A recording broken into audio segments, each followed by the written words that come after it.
YS Jaganmohan Reddy అనే నేను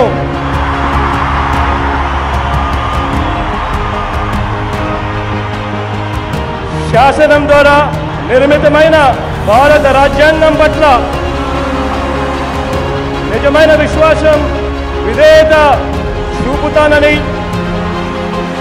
భారతదేశ సార్వభౌమాధికారాన్ని సమగ్రతను కాపాడుతానని ఆంధ్రప్రదేశ్ రాష్ట్ర ముఖ్యమంత్రిగా దైవ సాక్షిగా ప్రమాణం చేస్తున్నాను. అధికార దాహంతో వాలంటీర్లపై చంద్రబాబు చేసిన కుట్ర పెన్షన్దారులను తీవ్ర ఇబ్బందులకు గురి చేస్తోంది. ఇప్పుడు వాలంటీర్లు ఉన్నారు, వ్యక్తిగత సమాచారాన్ని సేకరిస్తున్నారు. ఆ సమాచారాన్ని ఉపయోగించుకుని మనల్ని బ్లాక్మెయిల్ చేయాలనుకుంటున్నారు.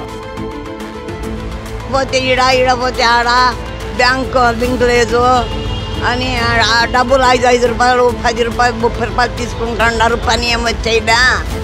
5,000 రూపాయలతో మీరు ఏం ఉద్యోగం? అది బోనస్ అంటే మోసే ఉద్యోగం. ఎప్పుడంటే ఇప్పుడు ఇళ్ళకి వెళ్ళడం, డే టైం మగవాళ్ళు ఉండరు, పిలిపితలు తలుపు తట్టి మరీ పింఛన్లు అందజేస్తున్న వాలంటీర్లపై చంద్రబాబు పవన్ మొదటి నుంచి రకరకాల వివాదాస్పద ఆరోపణలు చేస్తూ తమ అక్కసును ఆక్రోశాన్ని వెళ్లగక్కుతూ వచ్చారు.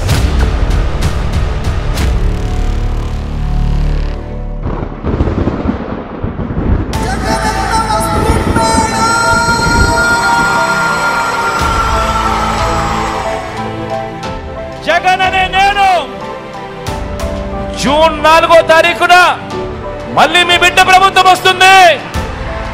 నా మొట్టమొదటి సంతకం మళ్ళీ వాలంటీర్ల వ్యవస్థ తీసుకొచ్చి ప్రతి ఇంటికి కూడా మళ్ళీ సేవలు అందించే కార్యక్రమం నా మొట్టమొదటి సంతకం చేస్తాను అని చెప్పి ఈ సందర్భంగా తెలియజేస్తా ఉన్నా.